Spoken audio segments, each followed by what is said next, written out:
ઉપલેટામાં વર્ષો જૂની પરંપરા મુજબ તાજિયા પડમાં આવ્યા. સાંજે હિન્દુ મુસ્લિમ આગેવાનોનું સ્નેહ મિલન પણ યોજાયું હતું. બીજા દિવસે તમામ તાજિયા બજારમાં એકત્રિત થઈ બપોર બાદ ઠંડા કરવામાં આવ્યા હતા. ઉપલેટા શહેરમાં તાજિયા બનાવવાની કામગીરી 3 મહિના અગાઉ શરૂ કરવામાં આવતી હોય છે. મોહરમ માસ એટલે મુસ્લિમ સમાજનો પ્રથમ મહિનો શરૂ થાય. આ પ્રથમ મહિનો મુસ્લિમ માટે શોકનો મહિનો ગણવામાં આવે છે. મોહરમ માસ દરમિયાન મુસ્લિમોના ઓલિયા હજરત ઇમામ હુસૈન કરબલા ખાતે શહીદ થયા હતા. તેમની યાદમાં મોહરમનો તહેવાર ઉજવવામાં આવે છે. આ પવિત્ર માસમાં મુસ્લિમ સમાજ દ્વારા પૂરા મહિનામાં વિવિધ જગ્યાઓ પર દરરોજ અલગ અલગ ન્યાજના પ્રોગ્રામ યોજાતા હોય છે. જ્યારે 9મીના દિવસે દરેક તાજિયા પડમાં આવે છે અને બીજા દિવસે તાજિયાને 10મા ચાંદના દિવસે ઠંડા કરવામાં આવે છે. જે વર્ષો જૂની પરંપરા મુજબ રાજકોટ જિલ્લાના ઉપલેટા ખાતે હિન્દુ મુસ્લિમ સાથે રહી ભાઈચારા સાથે એકતાથી તહેવારો ઉજવાય છે. જેથી રાત્રે તાજિયા કમિટી ઉપલેટા દ્વારા દર વર્ષે બંને સમાજના સ્નેહ મિલનના કાર્યક્રમ પણ યોજાય છે. ત્યારે આ વર્ષે પણ નગરપાલિકા પ્રમુખ, પૂર્વ પ્રમુખ, શિક્ષણ સમિતિના ચેરમેન, કિસાન સભાના પ્રમુખ, રાજકીય સામાજિક આગેવાનો સહિત તાજિયા કમિટીના મેમ્બર્સ સહિત તમામ મુસ્લિમ આગેવાનો હાજર રહી સ્નેહ મિલન સમારોહમાં ઉપસ્થિત રહ્યા હતા. ત્યારબાદ તમામે સાથે રહીને તાજિયાના દીદાર કર્યા હતા. હું દાનભાઈ ચંદ્રવાડિયા, ઉપલેટા નગરપાલિકા પૂર્વ પ્રમુખ.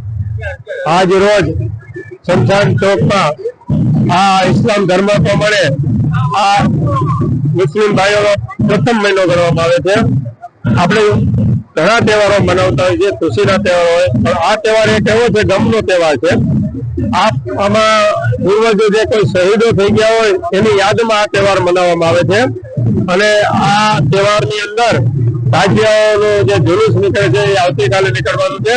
પણ મારે એવી વાત કરવાની છે કે આ તહેવાર હિન્દુ મુસ્લિમ ભાઈઓ ઉપલેટાના જે કઈ દરેક તહેવારો છે એક સાથે મળી હળી મળીને ઉજવે છે. ખુશીની વાત છે. ખાસ તો એ પણ કહેવાનું છે કે અત્યારે આપણે જોઈ શકીએ છીએ કે આ અત્યારે મારી સાથે નગરપાલિકાના પ્રમુખ છે, મુસ્લિમ આગેવાનો છે, નગરપાલિકાના સદસ્યો છે, બધા મુસ્લિમ આગેવાનો પણ છે.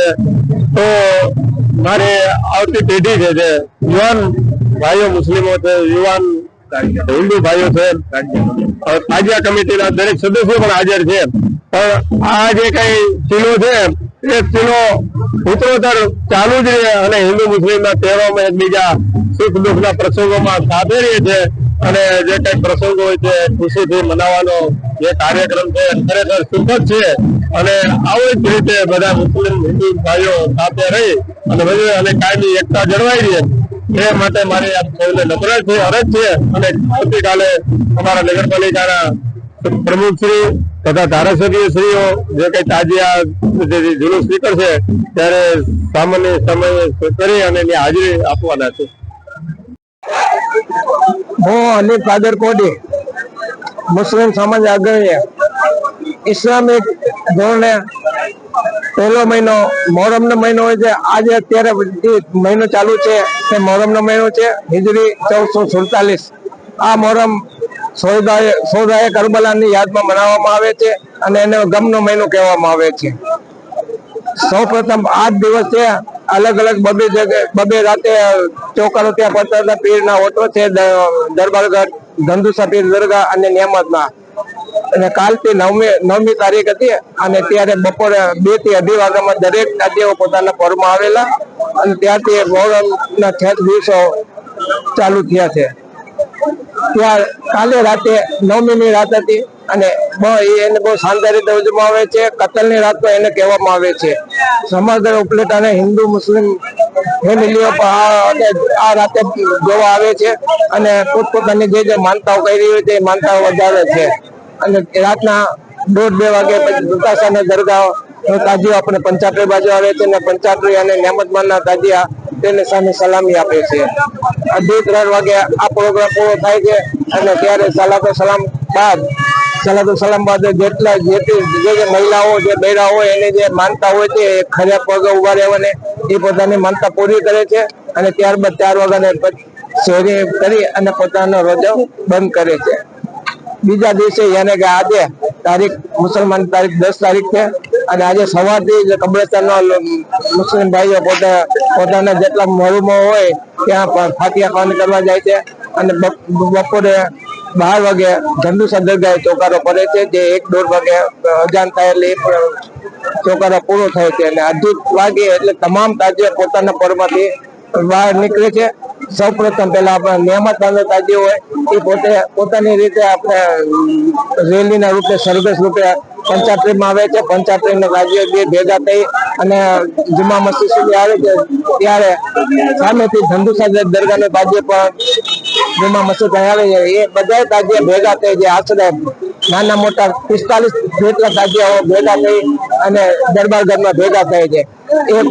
એક કલાક ત્યાં ચોકારો પડે છે અને ત્યારબાદ પોલીસની ગાઈડલાઈન મુજબ 6-6:30 વાગે બધા તાજીયા દરબારગઢમાંથી નીકળી અને દરબારગઢના 6:30 વાગે ખાલી થઈ જાય છે અને પછી પંચાયતમાં રાતના 9-10 વાગ્યા સુધી ચોકારો પડે છે અને ત્યારબાદ તમામ તાજીયા ધોરાજી દરવાજે ઠંડા આવીને ઠંડા પડે છે અને રાતના 12 વાગ્યા સુધી માણસો પોતે પોતાની માનતાઓ પૂરી કરે, કારણ કે છેલ્લે દિવસ અને છેલ્લી રાત ને છેલ્લી કલાક જ હોય છે અને 12 વાગે એટલે સલાતો સલામ કરી અને પ્રોગ્રામ પૂરો થાય છે. આ પ્રોગ્રામને સફળ બનાવવામાં આ પ્રોગ્રામ આખો તાજીયા કમિટી તરફથી હોય છે. એને સફળ બનાવવામાં આખી કમિટીના સભ્યો એટલે કે આપણે પ્રમુખ, તાજીયા કમિટીના પ્રમુખ શબીર બાપુ, શાહનવાજ બાપુ, ગુલામ બાપુ અને આખી કારોબારીના સભ્યો સફળ બનાવવામાં પૂરેપૂરી મહેનત કરી છે. આ પ્રોગ્રામને બીજા સફળ બનાવવામાં ગવર્મેન્ટ રીતે જીબી વાળા તરફથી, પોલીસ ખાતા તરફથી અને નગરપાલિકા તરફથી બહુ અમને સાથ અને સહકાર મળે છે. મામલતદાર તરફથી પણ અમને બહુ પૂરેપૂરો 10 દિવસ સુધી સાથ અને સહકાર મળે તે બદલ તાજીયા કમિટી તરફથી તેઓનો પણ આભાર માનવામાં આવે છે અને ગમે ત્યારે આવા પ્રોગ્રામો હોય તો પોતે ખડે પગે હાજર રહેશે એવી અમને આશા છે.